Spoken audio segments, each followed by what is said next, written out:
I'm Dr. Melanie with Venture Chiropractic. Happy Labor Day, everyone. This Motherhood Mondays version of Labor Day, I put together a step-by-step birth guide for you. It's just a couple of things that I've learned both personally and professionally that will hopefully help you as you are mapping out your birth plan or birth guide, however you want to call it, until you meet your little one. The first thing I have is being informed. Ask lots of questions and decide before you are in labor what you want to do. If you wait till the last minute, you're going to be very overwhelmed and you're not going to really make any choices. Starting early by getting connected with some fantastic birth professionals in the community, which I'd be happy to connect you with, can help you get started. Ask me questions. I have a lending library of books that I would love to share with you. You can also go to our website, venturechiro.com, go to the resource page, and you'll see books that I recommend and some books that I would just pass over and avoid altogether.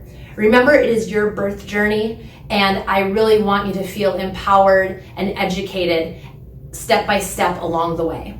The second thing, listen to your body. Change positions, move around if you feel the need to, or you may just feel like staying still and taking naps.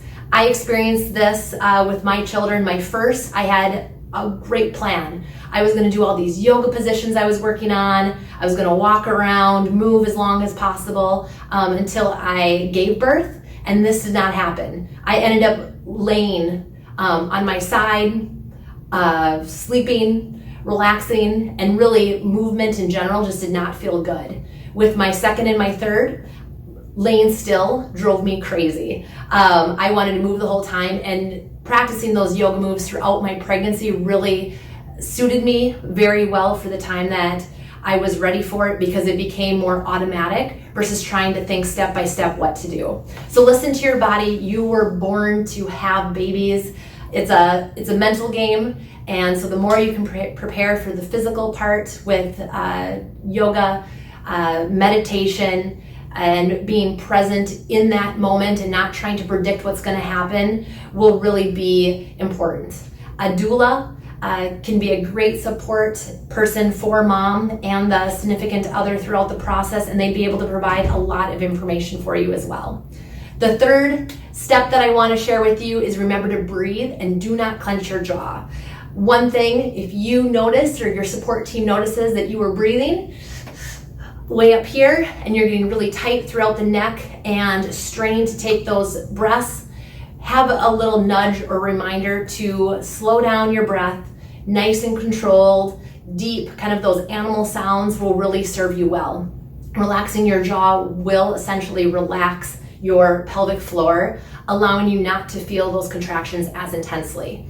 And also keep in mind, each contraction you have, you are one contraction closer to meeting your little one. So don't focus on how many you have left or how many you've done. Just focus on that moment, get through it with your breath, moving or lying still, whatever you feel, and you will be holding your baby before you know it.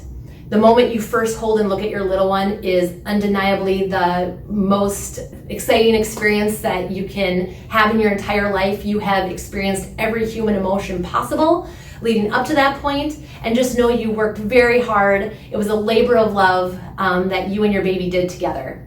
I work with many moms in the postpartum period to make sure that breastfeeding, if you so choose, is as successful as possible. I want to minimize those physical aches and pains that you may have, give you some pointers and tips along the way to help you have the best fourth trimester or next few months as possible as you and your baby are getting to know each other.